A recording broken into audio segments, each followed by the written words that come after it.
Is there anything in the books that you would say is a pleasant surprise, something you just, started writing and now you go, wow, that's become a major thing and I never thought it would happen?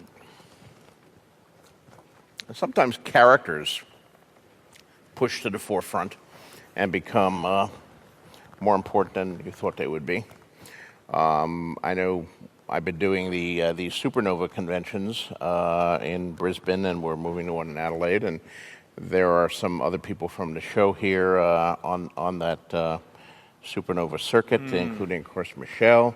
Lena Headey was there. Also, Jerome Flynn, who plays Bronn, the mercenary. Bronn's a clear example of a character that really grew in the act of writing. I mean, I knew that I didn't want Tyrion to die in the hands of Lysa Arryn, so I knew that someone had to step forward and fight for his behalf when he demanded a trial by battle in Book 1. And I knew it was going to be one of these two sellswords that Tyrion would cleverly manipulate the guy's desire for wealth. But I actually had two guys. I had Bronn and a character named Chiggin, and it was almost flipping the coin which one died and which one stepped forward. And Bronn was the one who stepped forward. And even at that point, I thought, well, maybe Tyrion will use him and discard him, but no, I need him through the mountains. And then he proved useful because it was someone that Tyrion could actually talk to, and then he started talking back, and he had some funny lines, and his personality kind of developed, and These are all like words that you're typing as well. Like, this isn't two people at this stage. Like, right. This is words that I'm typing, but I don't know where they come from. And then, of course, when you get the show, you cast a wonderful actor like Jerome in it, and he really makes that part his own, and suddenly the character is even more appealing. I think it'd be fair to say, based on what you just said, that you don't write to a plan. The writing more just, grabs you and you just sort of chase it. Yes and no. I mean, I do know where I'm going. I know where the story ends. I know the fate of the principal characters. No, I'm not going to tell any of you.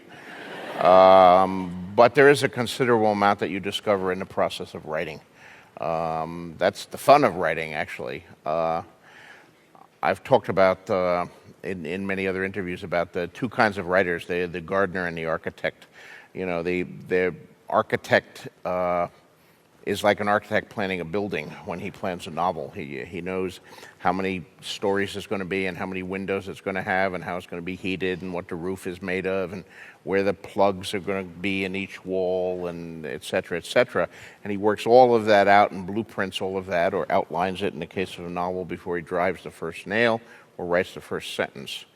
The gardener digs a hole and throws in a seed and sort of waters it with his blood and hopes that something interesting comes out. Now, mind you, the gardener knows certain things. The gardener knows whether he planted a potato or a geranium, but and it would be very surprising if you plant a potato and a geranium comes up.